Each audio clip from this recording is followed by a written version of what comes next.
В рамках форума состоялись презентации новых туристских продуктов, конференции, круглые столы, семинары, международные конкурсы профессиональных резюме «Формула гостеприимства», информационные туры по туристским объектам Свердловской области. Впервые в рамках форума принимал участие руководитель «Фиджет» Международной федерации журналистов, публикующих информацию о туризме в лице президента Тиджани Хаддад. Как отметил заместитель министра по курортам и туризму Абхазии Астамур Ахба, если в этот раз поездка абхазской делегации имела ознакомительный характер, то есть возможность в следующий визит показать весь потенциал нашей страны.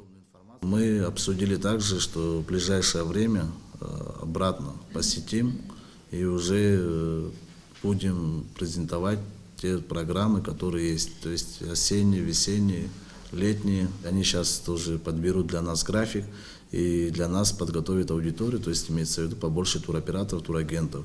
И здесь мы, конечно, должны подготовиться еще более лучше и как-то должны предоставить те программы, которые сейчас то, что мы не смогли показать.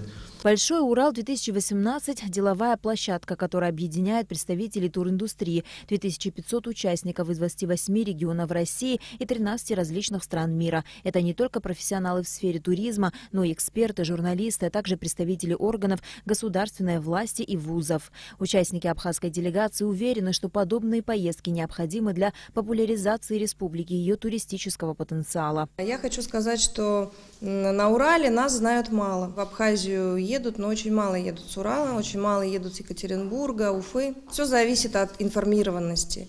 И то, что мы сейчас поехали и представили страну, и ее показали, мы представили ролик, презентации. Я очень много общалась с агентами, с туристическими фирмами в Екатеринбурге, и мы рассказывали про то, какие у нас есть достопримечательности, экскурсионные маршруты, куда люди могут поехать. Также рассказывали про отели.